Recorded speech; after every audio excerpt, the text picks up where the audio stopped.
Man 2 আমরা 2 এবং আজকে পুরো বিশ্বকাপের ম্যাচে 2 এর ছড়াছড়ি। কেন বলছি? কারণ মেসি 2, এমবাপ্পে 2 এবং আর্লিং হালান্ড 2। সো জোড়া দিয়ে শুরু করছি আমাদের আজকের ডি বক্স। এবং জোড়ার গল্পে আমি আপনাদেরকে স্বাগত জানাচ্ছি বলবীর প্রান্তর এবং আমার সাথে আছেন আহমেদ বিন পারভেজ। বলটা ভালো নিয়েছেন আজকে, যাক হাত দিয়ে গোল করতে হয়নি আর্জেন্টিনার, যেহেতু আর্জেন্টাইন ফ্যান। না, সম্মান রেখেই বলছি, সেই জোড়ার গল্পে যাওয়ার আগে সবাইকে আবারও স্বাগত জানাচ্ছি। আপনারা আমাদেরকে দেখতে এবং শুনতে পাচ্ছেন অবশ্যই চ্যানেল আইয়ের পর্দায় এবং একই সাথে ওটিটি প্ল্যাটফর্ম আই স্ক্রিন এবং শুনতে পাচ্ছেন রেডিও ভূমিতে। সো গোল দিয়ে কথা শুরু করেছিলাম আমরা, জোড়ার একটা মৌসুম যেন গতকালকে আমরা কাটিয়েছি ম্যাচটাতে, যেটা বলছিলাম যে মেসি 2, এমবাপ্পে 2 এবং আর্লিং হালান্ড 2। সো এই যে জোড়াময় একটা দিন গেছে বিশ্বকাপে, এটা নিয়ে যদি প্রথমে কিছু বলতেন। জোড়াটা আসলে 3 হয়ে যেতে পারতো, কারণ আর্জেন্টিনা যখন প্রথম পেনাল্টিটা পায়, কে ভেবেছিল লিওনেল মেসি পেনাল্টিটা মিস করবেন? কিপারের দিকেও মারেননি, কিপারকে সেভও করতে হয়নি, ক্যাজুয়ালি আসলেন, শটটা নিলেন, বলটা বাইরে পাঠিয়ে দিলেন। একটু কি ইন্টেনশনাল ছিল বা একটু কনফিডেন্সলেস একটা অবস্থা ছিল মেসির জন্য? আমার কাছে মনে হয় কনফিডেন্সলেস না। মেসি যেহেতু ওয়ার্ল্ড কাপে 16টা গোলে আটকে ছিলেন, একটা গোল করলেই তিনি বিশ্বকাপে এককভাবে সর্বোচ্চ গোলদাতা হতেন। একটা পেনাল্টি দিয়ে, একটা মামুলি পেনাল্টি দিয়ে তিনি হয়তো সেই রেকর্ডটা করতে চাইতেন না, কারণ সেই ভিজুয়ালটা কিন্তু পৃথিবীর মানুষ বছরকে বছর দেখবে। সুতরাং দেখার মতো একটা গোল করার অপেক্ষায় তিনি ছিলেন। পেনাল্টিটা মিস করেছেন। আর্জেন্টিনা তখন মনে হচ্ছিল খানিকটা ছন্নছাড়া, অস্ট্রিয়াও কিন্তু বেশ ভালোভাবে তাদের প্রেস করছিল, কিন্তু লিওনেল মেসি যখন মাঠে থাকেন তখন জাদু তার পা থেকেই আসবে এবং শেষ পর্যন্ত একটা টিম গোলে প্রথম গোলটা আর্জেন্টিনা পেয়ে যায়, যেখানে মেদিনা, যার কিনা স্টার্টিং 11-এ জায়গা পাওয়া বা স্কোয়াডে জায়গা পাওয়া নিয়ে প্রশ্ন ছিল, তিনি লেফট ব্যাকে শুরু করে একটা দুর্দান্ত মাইনাস করেছেন এবং আলমাডা তাকে দেখে মনে হলো তিনি যেন দেখেনি বলটা কোথায়, তার পায়ের ভেতর দিয়ে একটা ডামি দিয়ে তিনি মেসিকে অ্যালাউ করলেন। মেসির সেই লো ড্রিভেন শট এবং সেখান থেকে গোল, মেসিময় একটা গোল এবং সেখান থেকেই তিনি হয়ে গিয়েছিলেন এবারের বিশ্বকাপ মিলিয়ে, ইনফ্যাক্ট ওভারঅল সব বিশ্বকাপ মিলিয়ে সর্বোচ্চ গোল সংগ্রাহক 17টা গোল দিয়ে। তবে সেখানে তো মেসি থেমে যান, 17টার পরে 18টা হয়েছে ডেফিনেটলি। সেই স্ট্যাটে যাওয়ার আগে একটা সংবাদ, আমি জানি যে ফ্যানদের সাথে সরাসরি আর্জেন্টিনার কথা হয়, তো সেভাবেই যেন মনে হলো যে আহমেদ বিন পারভেজ একদম বলে দিচ্ছেন কি হয়েছে। বাট একটা ইনফরমেশন, সেটা হচ্ছে টানা 3 বার মেসি কোন ইউরোপিয়ান দলের বিপক্ষে পেনাল্টি মিস করেছেন। 2018 সালে শুরু হয়েছিল আইসল্যান্ডকে দিয়ে, 2022 পোল্যান্ড এবং 2026-এ এসে সেই অস্ট্রিয়া আর একটা ইউরোপিয়ান দল। বাট খাটো করে দেখার সুযোগ নেই অবশ্যই। এই স্ট্যাটের পরেও বলতে হবে যে মেসি যে এই রাতটা মেসির জন্য করে নিয়েছেন নিজের নামে, সেটার জন্য একমাত্র মেসি দায়ী। এবং স্কালোনিকে দেখছিলাম আহমেদ বিন পারভেজ, যে তিনি ডাগ আউট থেকে যেভাবে এই থামস আপ দিয়ে যাচ্ছেন যে অলরাইট, মিস করেছো, ইউ ক্যান কাম ব্যাক, এবং সেটাই কাম ব্যাক করেছেন। মুভিং টু আর্লিং হালান্ড, আমরা এমবাপ্পের ব্যাপারে একটু পরে আসছি, বাট হালান্ডের কথা বলে নিতে হয়। ভাইকিং বলা হয় তাদেরকে। এত উঁচু একটা লম্বা দীর্ঘদেহী একটা লোক, এই লোকের কাছে সেনেগালের ইসমাইয়া তিনিও কিন্তু একটু শর্ট হয়ে যান।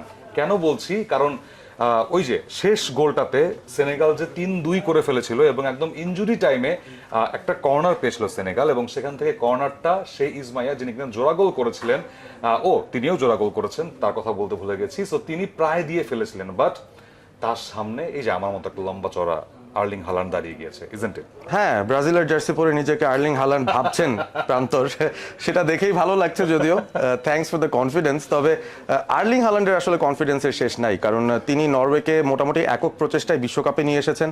তার যখন জন্মও হয়নি, শেষ কিন্তু তখন নরওয়ে বিশ্বকাপ খেলেছিল 1998 সালে। সুতরাং ওই 28 বছর পর নরওয়ের জার্নি এই ভাইকিং দেশটার, যারা কিনা আটলান্টিক সমুদ্রের উপর একটা লম্বা নৌকা নিয়ে তারা কিন্তু বৈঠা বাইতে থাকে, এবং এটাই কিন্তু তাদের সেলিব্রেশনও হয়ে গেছে। নরওয়ের যত দর্শক এসেছিলেন মাঠে, সেই সঙ্গে দলের যত মেম্বাররা রয়েছেন, সেনেগালকে 3-2 গোলে হারানোর পর সবাই মিলে মাঠে বসে দর্শকদের সঙ্গে সেই সেলিব্রেশনটা করেছে। ভাইকিং স্টাইল, ভাইকিং রোড, দুর্দান্ত একটা মুহূর্ত উপহার দিয়েছে নরওয়ে। এবং আমার কাছে অন্তত মনে হয় 2022-এ মরক্কো যে ধরনের একটা ইম্প্যাক্ট ক্রিয়েট করেছিল ডার্ক হর্স হিসেবে, সিমিলার একটা প্যাটার্নে নরওয়ে এগিয়ে যাচ্ছে আর্লিং হালান্ডের মাধ্যমে। সেনেগালকে মনে হচ্ছে না একটু আনলাকি, বিকজ ফ্রান্সের সাথে এবং নরওয়ের সাথে একই গ্রুপে তারা পড়েছে, এবং তার পাশাপাশি জানতে হবে যে তারা আফকন চ্যাম্পিয়ন্স, বাট সেই প্রাইজ মানিটা তারা কিন্তু এখনো বুঝে পায়নি ফার্স্ট অফ অল। এবং মরক্কোকে তাদের উপরে জয়ী ঘোষণা করা হয়েছিল একটু অন্যায্যভাবে, এবং তার পরপর বলতে হবে যে তারা কিন্তু এই যে একই হোটেলে থাকতে পারছে না অন্যান্য দলের সাথে, এবং তাদের খাওয়াটাও হোটেলের বাইরে গিয়ে নিজ খরচে একটু ম্যানেজ করতে হচ্ছে। সো এইরকম অনেক আপস এন্ড ডাউনস কিন্তু তাদের বিশ্বকাপে এসেও ভোগ করতে হচ্ছে, কিন্তু মাঠের খেলায় আগ্রহের কমতি নেই, চেষ্টার কমতি নেই। So hats off to Senegal at first, but তারপরে যদি আমি মুভ করে যাই একজন প্লেয়ারের ব্যাপারে, আমি ওয়েট ইয়েস মুভ করার আগে আমাদের মনে হয় সেনেগাল নিয়ে আরো একটু কিছু বলার থাকবে, অবশ্যই। কারণ এই যে টুর্নামেন্টটা যখন শুরু হলো 48 দলের ওয়ার্ল্ড কাপ, এতগুলো গ্রুপ, 12টা গ্রুপ, সেনেগালের গ্রুপটাই সামহাও পড়ে গেছে গ্রুপ অফ ডেথ।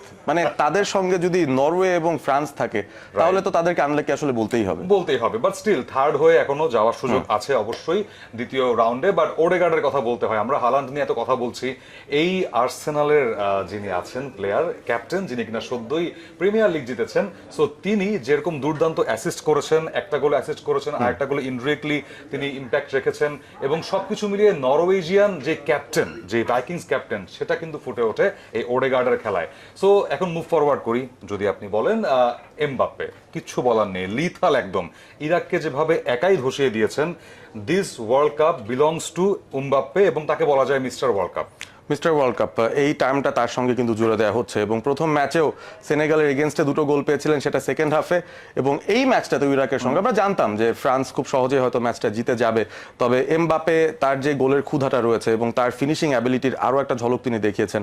প্রথম যে গোলটা দিয়েছেন রং ফুটেড, বা তার দুর্বল পায়ে তিনি যে শটটা নিয়েছেন সেটা দেখে কেউ বিশ্বাস করবে না যে তিনি বা পায়ে দুর্বল, এতটাই বুলেট একটা শট তিনি মারতে পেরেছেন। এবং সেকেন্ড যে গোলটা, আমার মনে হয় ইরাক ভাবছিল যে এমবাপ্পেকে বেশি কষ্ট না দেই, আপনাকে একটা উপহার দিই। ইরাকের গোলকিপার সরাসরি এমবাপ্পের পায়ে বলটা তুলে দিলেন এবং তিনি শুধুমাত্র বলটা জালে জড়ালেন। এমবাপ্পের নেতৃত্বে এই ফ্রান্স দলটাকে অনেক বেশি কঠিন মনে হচ্ছে, এবং আমার মনে হয় এই যে আর্জেন্টিনা, এই যে জার্মানি, ইউএসএ, মেক্সিকো, যারা ইতিমধ্যেই কোয়ালিফাই করে গেছে 2টো ম্যাচ থেকে 2টো ম্যাচ জিতেই, ফ্রান্স কিন্তু সেই পথেই হাঁটলো। এবং আমার মনে হয় যে সামনের দিনগুলোতে যেই অপোনেন্ট তাদের সামনে আসুক না কেন, খুব কঠিন একটা ফাইট তারা দেবে। Exactly. Moving to the next matches, আমি যদি বলি যে অবশ্যই আজকে সেখানে ইংল্যান্ড এবং ঘানা মুখোমুখি হবে, খুবই গুরুত্বপূর্ণ একটা ম্যাচ। দুই দলে কিন্তু নিজেদের প্রথম ম্যাচে জিতে 1 এবং 2-তে আছে ইংল্যান্ড এবং ঘানা, একে অন্যের বিপরীতে আজকে খেলতে নামবে। সো ইংলিশদের যে হাই ইন্টেন্সিটি এবং প্রেসিং ফুটবল, সবসময় স্পেস ক্রিয়েট করে তারা অ্যাটাক করে, কোনো দুর্বলতা আছে কিনা তাদের ইংল্যান্ডের এই ঘানার বিপক্ষে? আমার তো মনে হয় দুর্বলতা একটাই যদি থাকে ইংল্যান্ডের, সেটা হচ্ছে অভিজ্ঞতা। এই দলটা অনেক বেশি তরুণ, তবে ওই যে তারুণ্যের ঝলক তারা দেখাচ্ছে, অভিজ্ঞতারও প্রয়োজন হবে কিছু সময়, হয়তো আজকে নয়, কারণ আজকে তাদের প্রতিপক্ষ খুব একটা শক্তিশালী না। বাট তারপরেও ইংল্যান্ড দলটাকে আমার মনে হয় প্রি টুর্নামেন্ট ফেভারিটস হিসেবে যারা ধারণা করছিলেন তাদের ধারণা সঠিক। এই ইংল্যান্ড দলটা অন্তত সেমিফাইনাল পর্যন্ত যাওয়ার সামর্থ্য রাখে, এবং এই দলটাতেও রয়েছেন একজন জোড়া গোল করা প্লেয়ার, যিনি আজকেও চাইবেন ওই এমবাপ্পে, হল্যান্ড কিংবা মেসির মতো তার স্বাক্ষরটাও রাখতে, তিনি হচ্ছেন Harry Kane. Harry Kane, yes, truly Bayern মিউনিখের হ্যারি কেন এই বিশ্বকাপে ইংল্যান্ডের হয়ে একটা বড় বাজির ঘোড়া অবশ্যই। পরবর্তীতে ম্যাচ আছে আরো, সেখানে পানামা, ক্রোয়েশিয়া, এবং সেখানে কলম্বো এবং ডিআর কঙ্গো। সো এইগুলোর আই থিঙ্ক প্রেডিকশন খুব একটা কঠিন হওয়ার কথা নয় Ahmed bin Parvez. Croatia is a strong team, তারা পানামাকে হারিয়ে দেবে এটা আমি এক্সপেক্ট করছি, এবং কলম্বিয়া এবং কঙ্গোর ম্যাচটা ইন্টারেস্টিং হতে পারে। তারপর একটা ক্লোজ ফাইটে আমি কলম্বিয়াকে জয়ী ঘোষণা করতে দেখতে পারি। What about England and Ghana? England Ghana ম্যাচটা হতে পারে 2-1, it could be a close game for England. Yes. So আপনারা প্রেডিকশন জানাতে পারেন, যেহেতু আমাদের সব জায়গায় আপনারা দেখতে পাচ্ছেন, রেডিও ভূমির ফেসবুক পেজ থেকে যাচ্ছে এটা, সো সেখানে কমেন্ট করে আমাদেরকে জানাতে পারেন। সো সবকিছু মিলিয়ে টান উত্তেজনাকর বিশ্বকাপটার যাত্রা চলবে, এবং তার পাশাপাশি ডি বক্সের যাত্রাটাও আপনাদের সাথে সাথেই চলবে। দেখার আমন্ত্রণ রইল। আজকের মতো বিদায় নিচ্ছি। Good night and see you tomorrow at the D box. Radio Bhumi 92.8 FM।